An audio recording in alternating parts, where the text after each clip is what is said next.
2022 Finance meeting to order at 1:30 p.m. And we will start with public comments. Bridget, do we have any public comment today? Is Ryan Hofstetter? He's HRG too. Oh, then no. Okay, and there's no one in the room, so we will move on to the approval of the minutes of December 22nd, 2021, please. Move to approve those minutes. I will second that motion. All in favor indicate by saying aye. Aye. Aye. Motion carries. So let's go on to our topics of discussion, please. And we have Kirk Stoner with us today to discuss the approval of the Cumberland County Local Use Fee Phase 2 program. And Commissioner, this is a possible action item today. Okay, Commissioners, thank you. So first off, just background on what we're here today. Back in 2013, the state had passed the next round of transportation funding legislation, and part of that enabled counties to pass a resolution to assess a $5 local use fee on registration of vehicles. Cumberland County is the first county in the state to do that. We did that back in April 7th of 2015. And the revenue from that fee is restricted to highway and bridge projects. It's actually constitutionally restricted to the Pennsylvania Constitution. So it's a very narrow focus. It isn't something that we can use to balance the general fund budget or spend at our discretion. The fee has been generating about $1.2 million annually. So that was really the backbone of our bridge capital improvement plan. So kind of a diagram there shows you how that plan really worked out. From 2010 to 2024 is really the period of performance for this. So we still have a project or two that's outstanding that we're finishing up, but for the most part, this program is done. So that course of time, we have about $40 million worth of improvements. We addressed all of our structurally deficient bridges in the county inventory. So it's a very successful program. We couldn't have gotten it done without that $5 registration fee. Without that, we would still be stuck with probably doing 1 or 2 projects a year, if that, and really struggling to make any real progress. So that $5 fee, I appreciate the board. It was a bold vote by the board to do that and put the votes up to get that fee. But that fee has really been. That's something that's scary. Oh. Oh. Hello. Hi, this is Gary. Hey. Okay. Gary, it's Kirk. I was just giving the background of the $5 fee, which I'm sure you're well versed on as you've been through all of the discussion on that. So just getting to the point where with the $5 fee, now that we've achieved our goals of the bridge capital improvement plan, we're looking to what's next. So, the board has options of how they want to handle that. You could repeal the $5 fee, and assuming that our county bridges are done, we still have payments on a Pennsylvania infrastructure bank load for Sample Bridge that we needed to do through 2030. After that, if the board sees fit, they could repeal the $5 fee and be done with it. The other option would be to continue collection of the $5 registration fee and then redirect those proceeds, not to county bridges, but really for any valid transportation project in the county. So that's the beauty. Let me ask you a question on that, because I know we had some discussion on that. So we talked about municipal bridges potentially, because we know a lot of the municipalities aren't well positioned for that. So are you saying, when you say other transportation projects, what else would be eligible other than municipal bridges? Sure, Gary, there's a long list. So most highway and bridge projects, broadly defined, would be eligible for the fee. Right. So, safety, congestion issues, resurfacing, maintenance, anything like that would be eligible with the $5 fee. Right, okay. All right, that's helpful. Okay, that's good, thanks. So they're really the options we're looking at. This isn't new. I discussed it with each of you a little bit individually about what the future of this may look like. During our outreach meetings last year with our municipal officials, I brought this issue up of, if the county were to retain the fee, do you have transportation needs that we could be addressed? I think the overwhelming response to that was yes.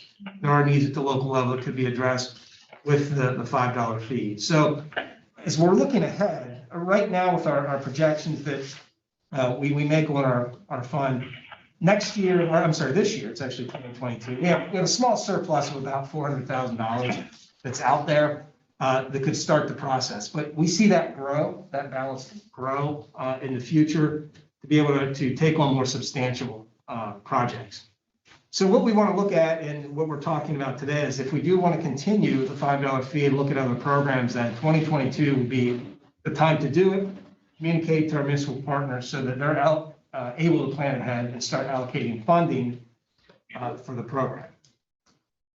So this graphic here is really looking at some options. So as we look at the options, Gary, as you brought up there, what's eligible, really anything would be eligible. It's a valid highway or bridge transportation project.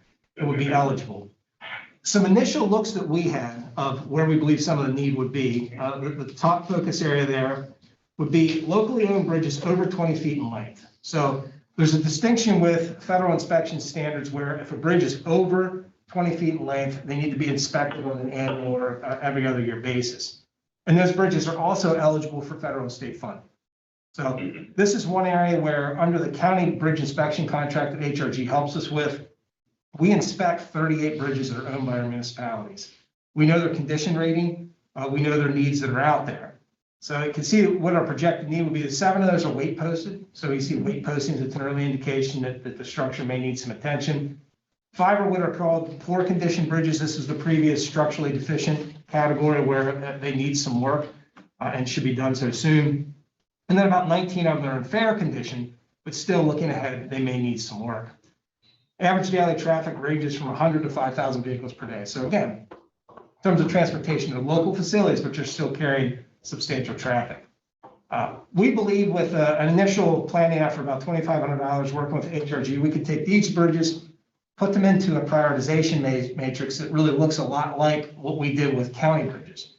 So that we can establish some priorities based upon a number of criteria, how often the bridge gets used, detour length, and its function in the community. So that would allow us to take these 38 bridges and put them in a priority order for potential investment consideration.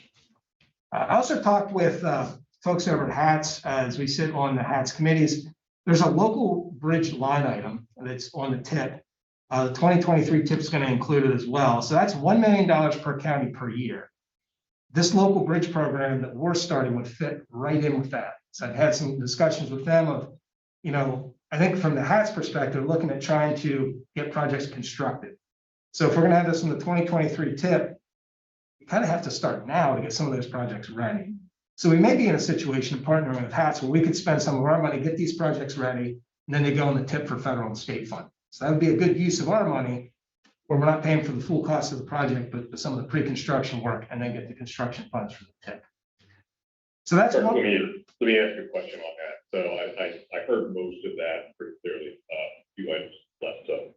So my one concern, first off, it's clear that the need's not going away, and if it does nobody any real good if we fix all the county bridges, but the municipal bridges are falling down.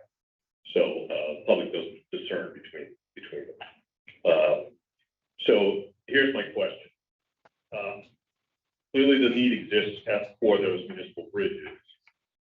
And maybe some other things as well. So it's a two-part question. Number one, if we undertake those local projects, bridges or otherwise, I don't like the idea that we now take an ownership of the project unless there is still substantial role for the member municipality in there. I don't think we should alleviate their responsibility 100%. So can I assume that the plans still provide for the commitment from the host municipality?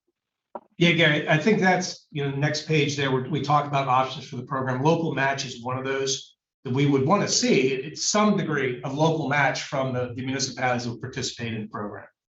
Okay. All right. That's good. I don't have that document in front of me. I'm in the middle of it.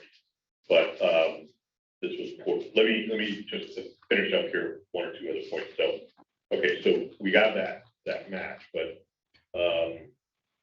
so here's the other question. In light of the other major transportation issue that we're been discussing lately, which is this tolling proposal for South Bridge, and if that goes through, I think we're all pretty certain that there's going to be a significant range of remediation needed on local roads to accommodate that change, and those could be honestly, I think what I stated in an interview yesterday was PennDOT's going to spend the next 20 years trying to fix the mess that would create, and that would be just a whole range, a whole array of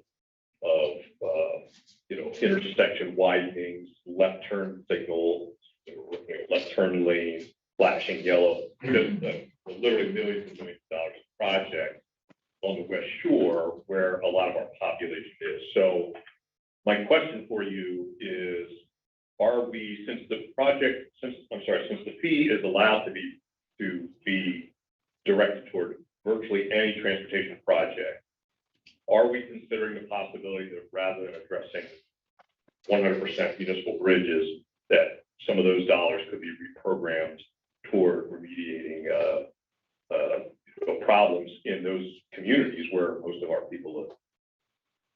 Yes, Gary, I think that's the document we have here that we're going over. There's three focus areas that we had suggested. So municipal bridges over 20 feet would be one of those. Yeah. And then the other one would be what we're just calling highway transportation projects. So that would be any eligible transportation project that's out there. We could open it up to that. Obviously, we want to have some guidelines of what our focus may be. Maybe it's safety, maybe it's congestion, something like that. That's an option. I think when we look at the options, we have to look at impact as well. Some of those other projects, as you're mentioning, could be impactful, but they could also be costly. So we may tie up several years worth of funding on one or two projects versus having a wider, broader impact with some of the bridge work. That may be a broader impact, but a municipal bridge might carry 100 cars, and the West Shore community street might carry 10,000 cars at a time. So I think we would have to hopefully have a good vetting process for that, which I know you're very capable of arranging. So my only question is, if it comes to that, are we able to make that pivot from your end of things in terms of putting that program together? If we decide we need to pivot to address what essentially would be a transportation emergency in the West Shore, are we equipped to do that? Yes, we would need initial guidance from the board. And I think that's what we're looking at, today to start the discussion on of where you would like us to focus. Because when we put this out, we may get a lot of bridges in, say focus on these. And if we start the pre-engineering work on that, pre-construction work on that, Gary, it may be hard because we do have commitments. When we start the pre-construction work, we have a commitment to some of those projects to finish them. If we get a direction from the board of doing both bridges and some of these other transportation projects, yes, we can set the program guidelines up and funding splits to look to see what we'd be able to accommodate under both programs. Okay. Well, I don't need to tell you this. There are always far more demands than there are dollars available. So we would obviously need a good prioritization process, but the ability to do that, to me, makes it much more palatable given circumstance. Washington's not riding to our rescue. Harrisburg's not riding to our rescue. We have to be prepared to provide at least some match dollars for local projects, as long as the member municipalities are also committed to that. So it sounds like we would have considerable amount of flexibility. It's a significant need for the country and for the county. So I'm okay with the idea of extending it. We would have you said there would be another chance for another reexamination. We're not bound for another, what was the last 100 years? Are we bound by the calendar? No, we're not, Gary. There's no sunset on the act. And there's no sunset in the resolution that the board passed authorizing us to take. Okay. All right. Well, just speaking as one, I don't know what conversation I've already had, but I'm supportive of retaining it. Okay, good. Thank you. So just going back to the options real quick, we kind of jumped to the highway transportation option there. So that's another one that we could look at. Again, wide open. I would suggest maybe looking at a focus area so that it's not totally wide open. Maybe it's safety, maybe it's congestion, maybe it's intersection, something like that, and seeing what's out there. Again, specific projects right now, I don't have a list of specific projects. Qualitatively, we know they exist. And as Gary mentioned, we know that some are probably on the horizon. The other option we could look at are locally owned bridges under 20 feet in length.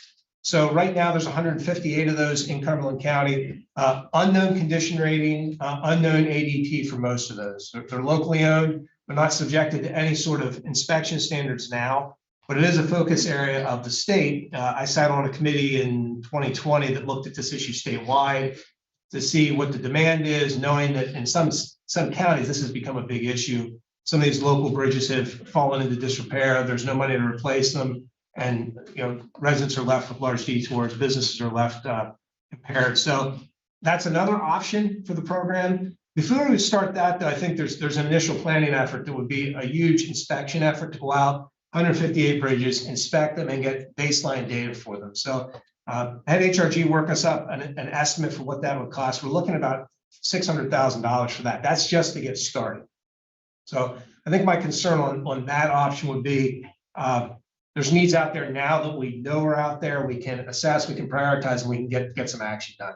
Spending $600,000 now to set up for a planning effort, then later on, I think puts us a little bit behind the eight ball, that we're not showing enough progress, and there's plenty of projects out there to be done. And these under 20-foot bridges too are kind of a step down in terms of their ADT and function in the community. So they may not be as critical as some of the over 20-foot bridges. So there are the kind of three options that scope this out of what we could look at. In terms of what the funding looks like, I just provide a quick table here showing our funding breakdown with the $5 fee, with our liquid fuels funding that we get. We also get some other money from the Marcellus Shale Act, and then also Act 89, which is our transportation funding legislation that was passed several years ago. So bottom line, any given year, we're looking at about $929,000 available to be put into this program. So again, it gets back to, as we're looking at program focus areas, what can we do with this? What are the other funds that we can leverage, whether it be municipal, state, or federal?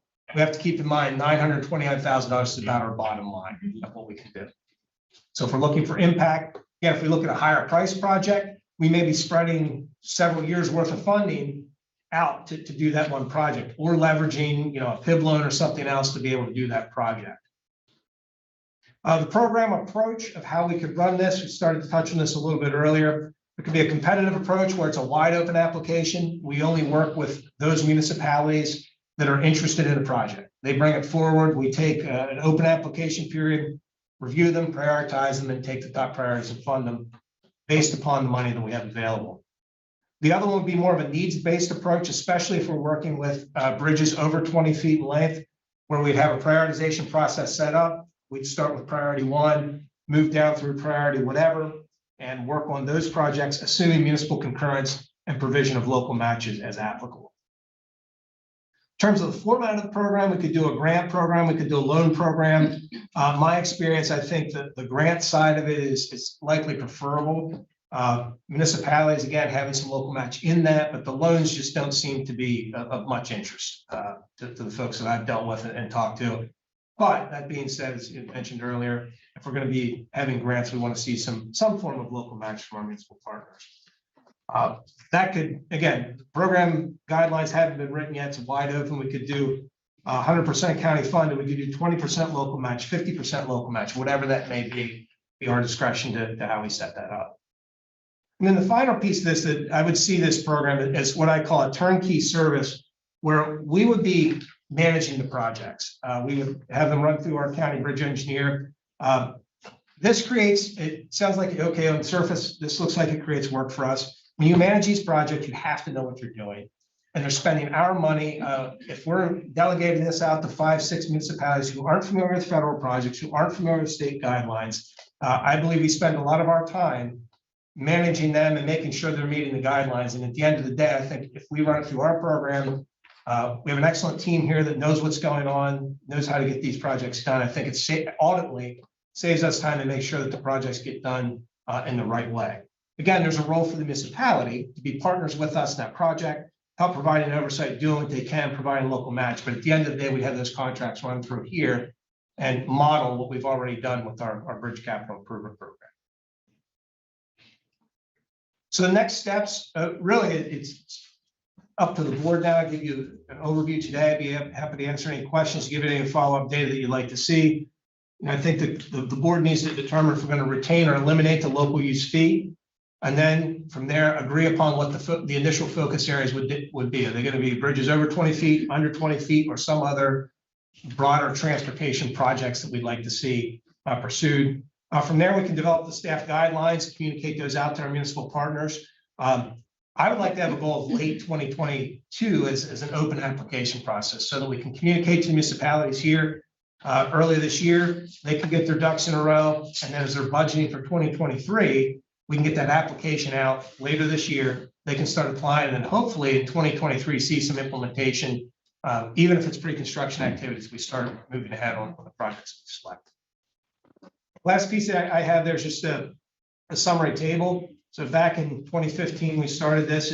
We had all this work ahead of us. Now, 6 years later, we've accomplished a lot. So, every time I look back at this table, it seems like time flies when you're having fun. You look back and you see how much we've accomplished. We have done a lot with our county bridges in the last 6 years. So a lot of room to move forward. And we have a lot of transportation needs in the county. I think the $5 fee is well suited to addressing it.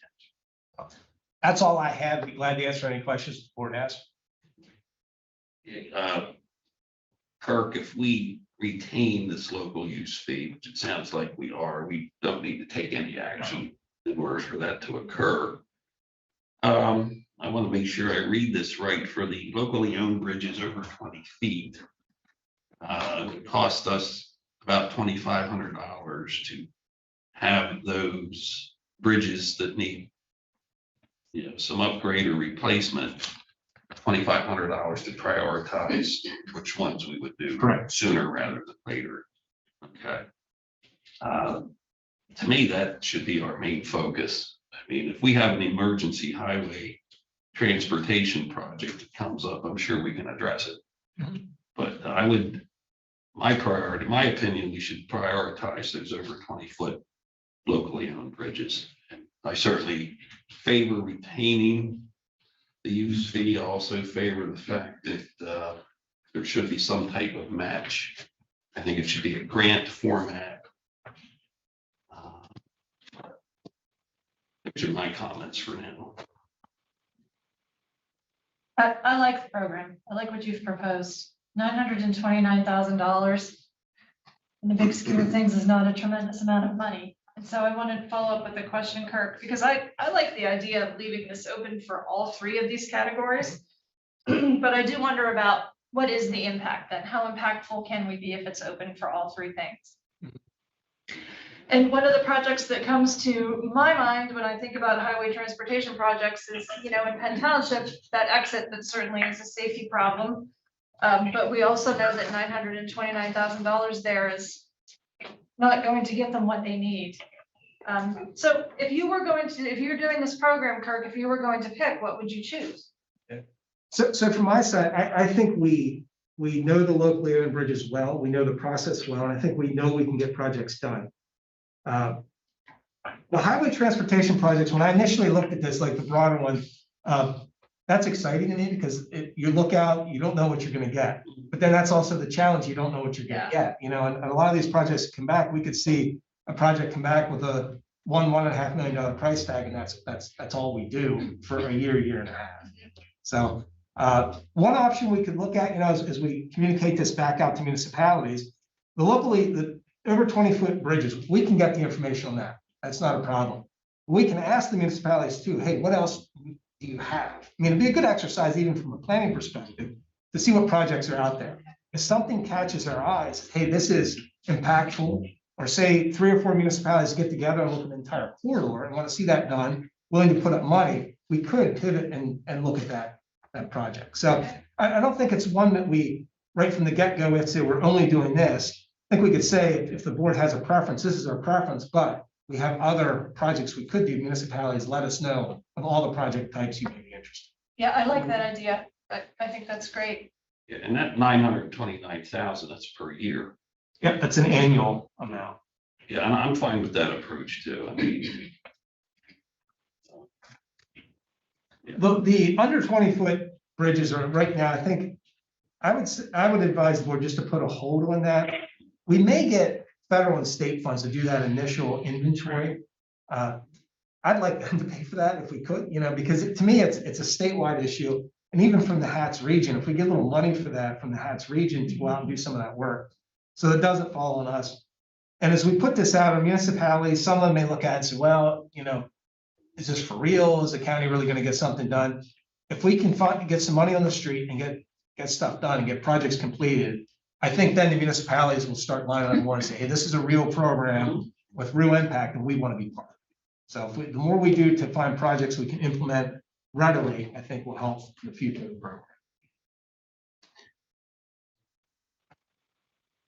So do we want to frame a motion? Well, I just want to run this by my colleagues. The motion could be to approve local user fee for the phase 2 program as presented, with concentration on locally owned bridges over 20 feet and highway transportation projects. That way, if you guys think that makes any sense at all, it's not eliminating any one of these categories, unless, Kirk, you're thinking the bridges under 20 feet, we should just ignore for. I would put that, I mean, Okay. recognition, I would put that one to the side. All right. For now. Then a motion could be approving phase 2 with the focus areas primarily on the bridges over 20 feet and additional highway transportation projects. Does that sound reasonable? I think that's a reasonable motion. Yeah, that provides good flexibility, but still provides direction like that. All right. Well, let me make that motion. I will make a motion to approve the Cumberland County Local Use Fee Phase 2 program that will concentrate primarily on locally owned bridges of length 20 feet or greater and any additional highway transportation projects. Do we have a second? Also, Okay, moved and seconded. All in favor indicate by saying aye. Aye. Aye. No one is opposed. Motion carries. So moving ahead on this, I know we have a municipal advisory board meeting coming up on January 31st. So it might be a good opportunity to Perfect. plant the seed on this. I can put together some initial materials outlining what the board has just taken action on and trying to get some of that initial feedback. And then in the meantime, start putting together the program guidelines. And then we can bring those back for the board's review and then hopefully have open applications here at some point in the future. Great. Thank you, Kirk. Hey, Kirk, one question on that. I assume that you would, prep the municipality in advance of the meeting to let them know that that's the topic. I think that will have a lot of interest. Perhaps we can start attendance a little bit. People need to be there to really fully understand the concept. Yes. Yeah, Gary, we can make sure we put that out.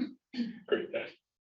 One other thing I didn't mention in this too, as we look at prioritization, a proposal I had in here, again, it's subjected to the program guidelines that you can approve it at a later date, was to use the Cumberland County Planning Commission as the vetting tool for a lot of this prioritization work. So we had, Gary, remember, we had a transportation planning committee that hasn't met in some time due to just changing guidelines and whatnot, but that replaced our transportation authority that we have kind of shelved.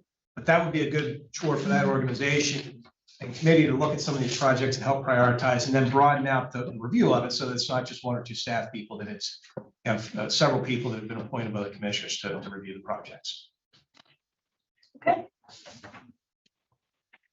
Okay, anything else?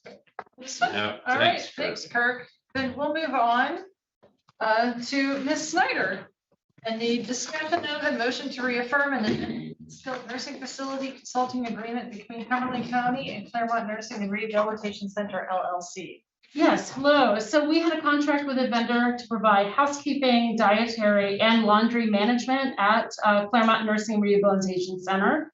That contract has ended. And so the addendum that I'm bringing to you today is to expand the consulting agreement with Alaire to provide these services.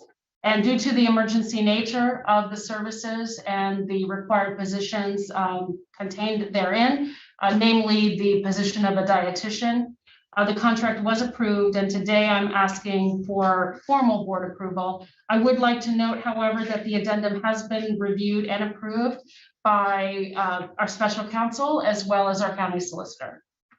Any questions? And this is for the time period today. Yes, today to and through February 1st.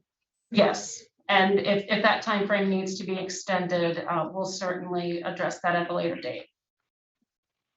Stacey, I just have one question. What if the contract is not? Sorry. No, no one heard you, Gary. What is the consequence of not approving the contract? We are not in compliance with Department of Health regulations to provide a dietitian, and then our housekeeping, our dietary, and our laundry departments wouldn't have any management or guidance. Okay, thank you. And so Stacy, so I am clear, this is the consulting agreement that the majority of the board voted to approve back in July. Yes, July 28th. And this is the consulting agreement that I initially voted no on. Yes, ma'am. Okay. So, okay, do we want to entertain a motion on this? Yes, I'll make a motion to reaffirm the addendum to the skilled nursing facility consulting agreement between Cumberland County, Claremont Nursing and Rehab Center as presented today. We have a second? I'll second. Do we have any discussion? I would like to add to discussion, because this is a public meeting and I think it's important for the public to understand why I'm voting no on this. I originally voted no on this consulting agreement. This is an addendum to an agreement that I originally voted no on. I most certainly believe that we need dietary personnel at Claremont, and I most certainly believe that we need housekeeping management services at Claremont. And we most certainly are still operating a nursing home. The county is still operating a nursing home and still owns this nursing home. But I will not vote in favor of an addendum to an agreement that I originally voted no to. But certainly we need to stay within Medicaid and Medicare regulations also. So do we have a vote, please? Aye. All right. Okay, I'm voting no. Let the record show that, please. Okay. Anything further on that, Stacy? No. So we move on to our next agenda item, which is a possible motion to approve a letter of support for the Rabbit Cares 2021-2022 Veterans Trust Fund grant application. And I'm more than happy to address it. I don't know. Coach, Yeah, Stacey, I just want to go back to the previous motion. Please make sure that it's noted that that motion passed. Yes. All right, sorry, thank you. Is somebody else presenting this?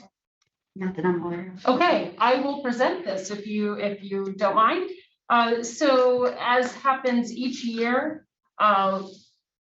what used to be called 3P Ride, which is now Rabbit Cares, which is a nonprofit arm of Rabbit Transit.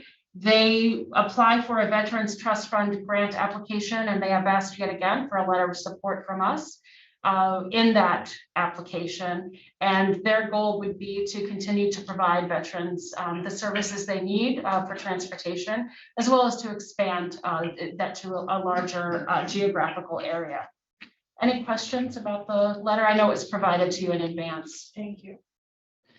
Any questions, Commissioner DiFilippo? No. Gary, any questions? No. Okay, do we have a motion, please? Move to approve the letter of support for the Rabbit Cares 2021-2022 Veterans Trust Fund grant application. Do we have a second? I'll second. All right, moved and seconded. All those in favor indicate by saying aye. Aye. Aye. Aye. Motion carries, no opposition. And with that, do we have any other business before the board today? I just want to ask, since our good friends from HRG are here, if they have anything they bring up, but might be past that. Good afternoon, Commissioners. I'm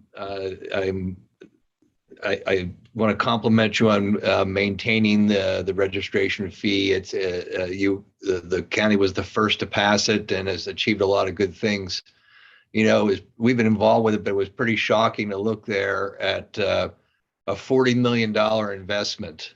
If we were to come before you and say you've got a $40 million investment to be made, it would take a lot more than one meeting to resolve, wouldn't it? So congratulations on completing the CIP. You've got a beautiful bridge inventory, and moving forward, the approach I think is very sound. What Kirk has presented, and hopefully one of the things that wasn't mentioned, we can replicate some of the bundling aspects that we did with the county's bridge program, where we could bundle applicants together and with similar projects. If we got 2 or 3 small bridges that fit within the funding cycle, could bid them as a bundle and achieve economies of scale. That would be another advantage of the county taking the lead in a turnkey type of approach. So I think that you're on good solid ground with what the plan that was laid out. Okay. Thank you. It's nice seeing you as always, Brian. Yep, thanks, Yep. Brian. Good to see you all. Any other business before the boards? All right. With that, then we need the motion to adjourn, please. Move to adjourn. All right. We